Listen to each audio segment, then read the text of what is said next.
when I was about 10 years old. I spent a couple of years in the hospital, and during that time, that's all I did was draw. So at that point, it was really defined. I did have some artistic ability. The person in the bed next to me, he went out and bought me a tablet and pens and that, and I started drawing a lot.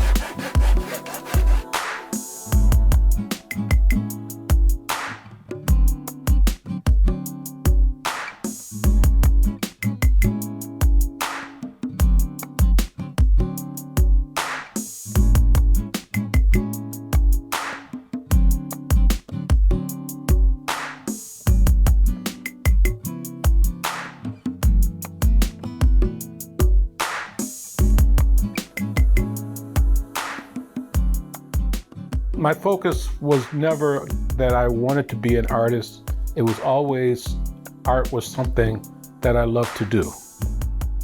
I drew everything around me. I specifically remember when I was 10, drawing everything in my hospital room because everything was from a perspective of being in the bed. My angles were all from a certain perspective. Well, that perspective actually has continued. This is the very first painting I did in the geometric series, done in the late 60s. These figures, which are very structural, part of the perspective in which I gained probably when I was 10 years old. I love to be outdoors, and I like to do a lot of adventurous things, like go to abandoned buildings and walk along the railroad tracks, things like that. When I get home, then I would draw some of the things that I saw that day.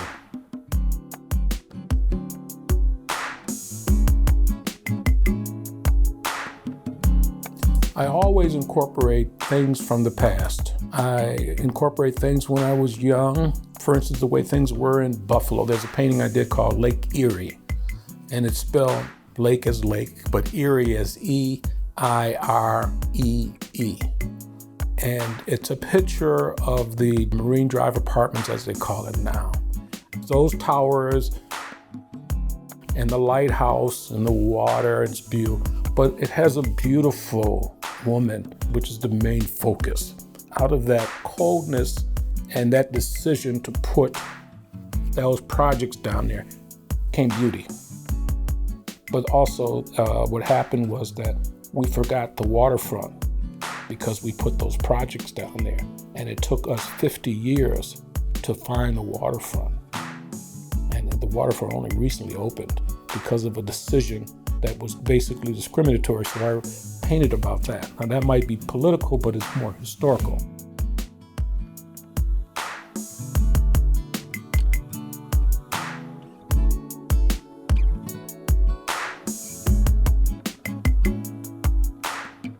This painting is a painting that was done by myself and my daughter when she was probably 3 years old. I was doing the imagery in the top part, and she kept fooling around, and I said, okay, well, I think I'll just let her continue. So she did the little doggy, the face, and another little animal. This is a view of Mom and Pop, and it was actually one of the very first colored people that I did. So I've been doing that series since '99, something like that. I've been very fortunate to travel the world. I traveled for years to almost every city in the country, multiple times, many cities around the world. And every city I went to galleries and museums, and I got a chance to see work, which I don't think most people, even the professionals, have done that, gotten that opportunity. It's very fortunate to be able to have done that. This painting is one of the very first large paintings from what I call the Colored People series. People who have masks and have different colors, and we all have different colors. It's neither black nor white nor green, or it's all of the above. And I love to play on hair, particularly everyone wears different styles of hair. And the other thing about it is that this is neither male nor female either. It's both androgynous. There's circular objects in here, integration of the geometric things. The heads are made of circle, the eyes are made of circle, the mouth, the hair, the breast, and even the gown. There's circular rainbows, and using it to express the series of colored people. This is colored people basically without color.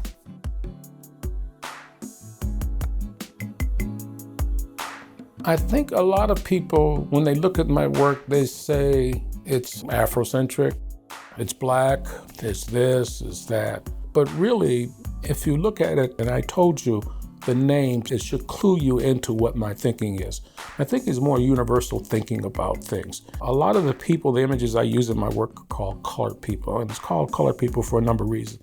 And not because blacks were called colored people years ago, it's because people are of all colors. And there's no one color usually in any of my paintings. There's like 100 different colors, dozens of colors.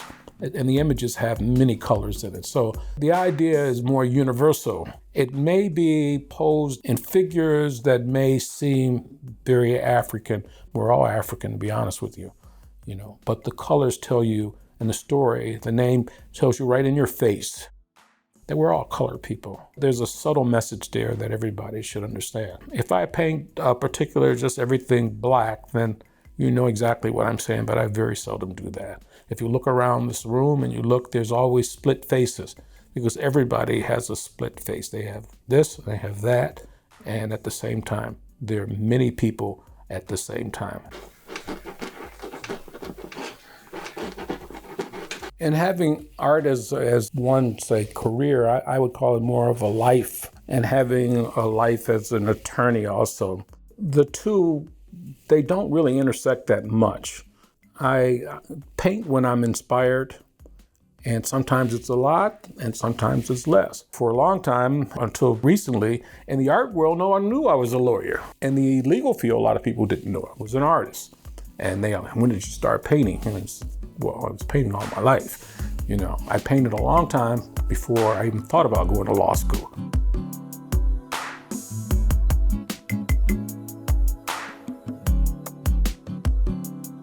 I've had different periods, and each one of them has kind of either led me back or led me into integrating one period with the other. And then finally, I found an integration that I was satisfied with, which has been in the last 20, 30 years.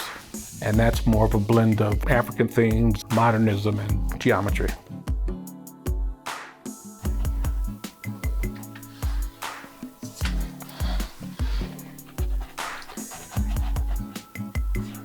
The things that have helped advance my career, both mentors and actual shows, because the shows create interest, and then interest creates more interest, and it just keeps regenerating itself. My first show was in a salon, my best friend's salon. From there, somebody from the Birchfield saw it, and then asked me to do a show, one-man show. And from there, someone else asked and continued to ask, and it just snowballed. Somehow, I don't even know how I got involved in Europe. Been doing a number of shows in Europe, and then someone compared my art with some artists down in Brazil, and I contacted the person loved the work, asked me to be in a show with him. Next thing I know, I'm showing all over Brazil. That's kind of how things have been moving. You continue to meet people as you show. The interest draws more interest. I mean, that's how it has worked for me. I consider a lot of it to be very fortunate.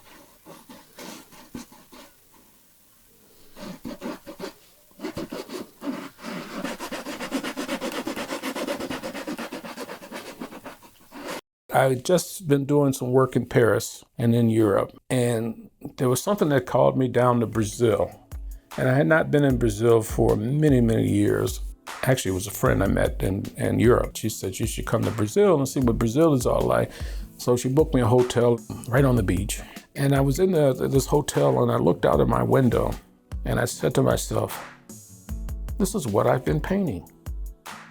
And that was a real epiphany for me, that this is where I should be, because I saw on one side, in front of me was the ocean, on one side were the mountains, on the other side were my geometric structures, and in the middle were people. And that was an epiphany for me. I knew at that particular point that what I was doing was what I was supposed to be doing. And I haven't changed since that day.